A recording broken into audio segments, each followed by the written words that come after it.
கொஞ்ச நாளுக்கு முன்னாடி நான் பார்க்குற வீடியோஸ்ல பல வீடியோஸ் வந்து இந்த லா ஆஃப் அட்ராக்ஷன் பத்தி வந்து நிறைய பார்த்துக்கிட்டே இருந்தேன். எனக்கு அப்ப வரைக்கும் ரீசன் வந்து தெரியல, ஏன் வந்து நம்ம இந்த விஷயத்த வந்து அடிக்கடி வந்து பார்க்குறோம் அப்படின்னு சொல்லிட்டு. ஒரு ஸ்டேஜுக்கு மேல வந்து அப்படி என்னதான் அதுல இருக்கு அப்படின்னு சொல்லிட்டு ஒரு வீடியோ வந்து ஃபாலோ பண்ணதுதான். இப்போ வரைக்கும் என்னால் அதுல இருந்து வெளியில வர முடியல. உண்மையா சொல்றேன். ஸோ இந்த யூனிவர்ஸ் வந்து நமக்கு எல்லா விஷயத்தையும் கொடுக்கறதுக்கு வந்து ரெடியா இருக்கு.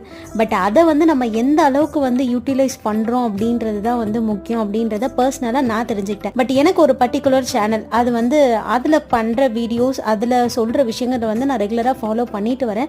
நிறைய சேஞ்சஸ் வந்து எனக்கு லைஃப்ல வந்து தெரியுது அப்படின்னு சொல்லி தான் சொல்வேன். இதுக்குமே நான் இந்த யூனிவர்ஸுக்கு தான் வந்து கண்டிப்பா தேங்க்ஸ் சொல்வேன். ஏன் அப்படின்னா வந்து என்ன ஒரு நாள் வந்து அந்த வீடியோவை பார்க்க வச்சது, அதனாலதான் வந்து நான் இவ்வளவு விஷயங்கள் வந்து ஃபாலோ பண்ண ஆரம்பிச்சேன், எனக்கு நடக்க ஆரம்பிச்சது அப்படின்றதுனால. உங்களுக்கு அந்த மாதிரி ஏதாவது இருக்கான்னு கமெண்ட்ல சொல்லுங்க. வீடியோஸ்ல கண்டிப்பா இதை பத்தியும் ஷேர் பண்றேன். புதுசா நம்ம சேனல் யாராவது பாக்குறீங்கன்னா மறக்காம சப்ஸ்கிரைப் பண்ணிடுங்க.